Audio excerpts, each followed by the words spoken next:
Team USA crushed Italy, and it had almost nothing to do with the final margin. For days, the internet had been doing what it does best, taking a few seconds of footage, stretching it into a full-blown drama, and convincing people they were watching a team on the edge of falling apart. Suddenly, every glance meant something. Every missed high five became proof. Every substitution turned into another excuse to push the idea that Caitlin Clark and Angel Reese could not coexist, that Paige Buchers would somehow get lost in the middle of it, and that this entire young core was too hyped, too complicated, and too divided to actually work when it mattered. And that is exactly why this game felt bigger than a normal win from the start. It wasn't just about beating Italy. It was about whether all that noise had any truth behind it. Because once a narrative like that catches fire, people stop watching the game honestly. They stop looking at spacing, timing, effort, and chemistry, and they start watching like detectives. They hunt for tension. They look for cold body language. They search for tiny signs that confirm what they already want to believe. And when enough people repeat the same thing online, even weak theories start sounding real. That was the cloud hanging over this team coming in. Not just pressure to win, but pressure to prove they were not the mess people wanted them to be. And that kind of pressure hits differently when the roster is full of stars. Because stars are never allowed to just be talented. People always need more. They want rivalry. They want jealousy. They want drama behind the scenes. They want the kind of story they can argue about all week. And when you put names like Caitlin Clark, Angel Reese, and Paige Buchers on the same team, the spotlight gets even harsher. Every move gets judged twice. Once for basketball, and once for the story people are trying to build around it. What made this even more interesting was how fast the conversation shifted after the Puerto Rico game. A tiny moment turned into a giant talking point. Suddenly, people were speaking with total confidence about locker room tension they could not possibly measure. Commentators started acting like they had uncovered some hidden fracture inside Team USA. Fans picked sides. Clips spread everywhere. And the weirdest part was how quickly basketball became secondary. It was no longer about how these players fit, what roles they were learning, or how a team grows under pressure. It became a social media trial built on body language and assumptions. That is why the Italy game mattered so much. Italy was not some throwaway opponent. They were physical enough, disciplined enough, and organized enough to make Team USA answer real questions. If there truly was bad chemistry, if there really was resentment, hesitation, or confusion under the surface, a game like this had the perfect chance to expose it. Good teams can smell uncertainty. Experienced teams know how to lean on it. And for a little while, it looked like that might actually happen, because the opening stretch was not smooth. It did not look like a team ready to silence everybody in 5 minutes. The energy felt uneven. The offense looked tight. The rhythm was off. There was just enough hesitation to make people wonder whether the pressure had followed them onto the floor. And you could almost feel the online crowd getting ready. One bad quarter and the hot takes would explode again. One awkward sequence and the same people would be posting clips before the possession even ended. But that is what makes what happened next so important. This was not one of those games where Team USA walked in dominant from the opening tip and gave people no room to talk. This game actually gave the doubters a window. For a moment, the critics had something to point at. For a moment, the drama crowd could convince themselves the tension was real. And that made the turnaround hit even harder, because once the momentum changed, it did not just change the scoreboard. It exposed how weak the whole narrative really was. For a few minutes, it looked like the pressure might actually get to them. That was the part nobody talks about when they only post the final score. A blowout always looks clean after the fact. It looks inevitable. It makes people act like Team USA walked in, flipped a switch, and erased Italy without breaking a sweat. But that is not how this started. Early on, the game felt tense. The offense was sticky. The movement was slower than expected. Possessions had that strange pause in them where players seemed to be thinking half a second too long. And at this level, half a second is enough to make everything feel off. Italy noticed it too. You could see it in the way they defended. They were physical, compact, and patient. They were not panicking. They were not overreacting to the star power across from them. They looked like a team that came in expecting noise around Team USA and believing that if they stayed organized long enough, the Americans might start pressing. And that is what made those early minutes feel dangerous. Not because Team USA was playing horribly, but because they were playing just cautiously enough to leave room for doubt. That is always how these storylines get fed. It is never one giant collapse at first. It is little things.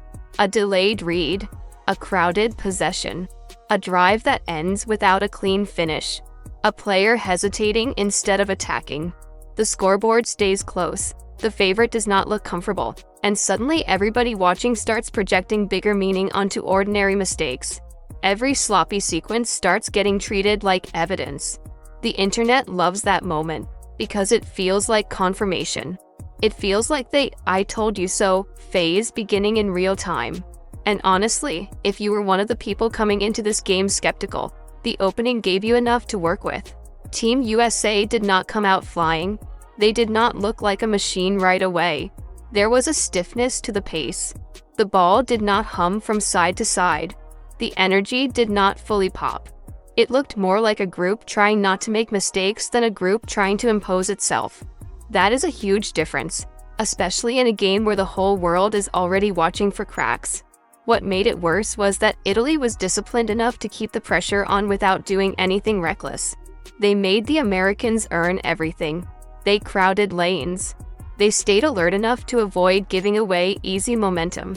They forced Team USA to operate in traffic, and for a little while, that traffic slowed everything down. It created exactly the kind of ugly opening that lets outside noise creep into the building. You could almost imagine the reaction online in real time. Same old problem. Too many stars. Not enough chemistry. Too much hype. Not enough flow. That is why the next shift mattered so much. Because when a team is under this kind of spotlight, there is a difference between settling in and taking over. Settling in is gradual. It is cautious. It is a team trying to calm itself down. Taking over is when one player changes the emotional temperature of the game. And that is what happened here. The moment did not feel subtle. It felt like someone finally got tired of the hesitation and decided the game needed force. That is where Caitlin changed everything. It was not just that she entered. It was how the game felt once she did. The tempo sharpened. The floor seemed to open up. The hesitation that had been hanging over the offense started disappearing because she does not play like someone waiting to see what happens. She plays like someone trying to make something happen immediately. That kind of pressure is contagious. One aggressive touch can change the entire mood of a unit. One downhill attack can wake everybody up. And that is exactly what Team USA looked like, a team waking up all at once. What stood out was how fast the uncertainty started fading. Suddenly, the defense was reacting instead of sitting comfortably. Suddenly, Italy was the team backpedaling. Suddenly, possessions had purpose. Instead of drifting into crowded spots, Team USA started bending the floor. Instead of letting the game stay muddy, they started forcing it into motion. And once that happened, all the nervous energy from the opening stretch started flipping the other way. You could feel the crowd catch it. You could feel the team catch it too. That is the thing critics miss when they obsess over chemistry clips. Real chemistry does not always announce itself with smiles and celebrations first. Sometimes it shows up as pace, as trust in the next read, as players moving like they know someone is going to reward the cut, the screen, the sprint, the extra effort. And the second Team USA started playing faster and freer, the entire story of the night changed. Not because the rumors were instantly erased, but because the game was finally forcing everyone to watch the basketball again. And once that happened, the drama started losing its grip. The body language detectives had less to work with. The overanalyzing got harder, because now there was something much more obvious on screen, a team beginning to find its edge, and a star guard beginning to drag the whole energy of the game in a completely different direction. The scary part for Italy was that this shift did not even feel like Team USA at full speed yet. It felt like the first warning, the first sign that the safe version of this game was over, the first crack in the dam. And once that crack appeared, everything that had looked shaky in the opening minutes started turning into something far more dangerous. Because Caitlin's entrance did not just change the pace. It revealed what this team looks like when somebody stops playing careful and starts playing fearless. The biggest difference was not the box score, it was the attitude. Caitlin did not come into that game looking like someone easing her way into the flow. She came in looking like she had already decided the hesitation phase was over. From her first real touch, there was a different kind of force behind everything she did. Not reckless, not rushed, just aggressive in a way that immediately changed the geometry of the floor. Italy had been able to sit on actions early because Team USA was letting the game come to them. Caitlin flipped that. She started making the defense react before it was ready. And once a defense loses that comfort, everything gets harder. You could see it first in the way she attacked downhill. That mattered because one of the quiet conversations around her lately had been whether that burst still looked the same every night. People had been talking about rhythm, about whether she had become too perimeter heavy, about whether the most dangerous version of her was still there. Those conversations always get louder when a player is under a microscope. And with Caitlin, every stretch becomes a referendum. If she shoots, people ask why she did not drive. If she passes, people ask why she was not more assertive. If she starts slow, people act like it confirms some bigger decline. That is the burden that comes with being watched this closely. But against Italy, once she settled into those possessions, the hesitation disappeared. She was not floating around the arc waiting for perfect conditions. She was getting into the defense. She was putting pressure on the paint. She was forcing help to show itself. And that changes everything for a team like Team USA, because the second a defense has to collapse, the rest of the floor starts opening in layers. Shooters get cleaner looks. Cutters have more room. Bigs can rim run with confidence instead of standing in traffic. One player's aggression becomes everybody else's oxygen. That was the real shift. She did not just bring energy, she brought direction. There is a huge difference between playing fast and playing with purpose. A lot of teams can speed up for a few possessions. That does not mean they are controlling anything. Caitlin was controlling something. She was changing where the defense had to look and how quickly it had to decide. Suddenly, Italy was no longer guarding a static offense. They were guarding pressure. And pressure makes disciplined teams look less disciplined. It makes smart defenders take a wrong step. It makes help come a beat too early or too late. It makes everything feel rushed, even when the offense looks calm. And that is what made her stretch so important. It was not just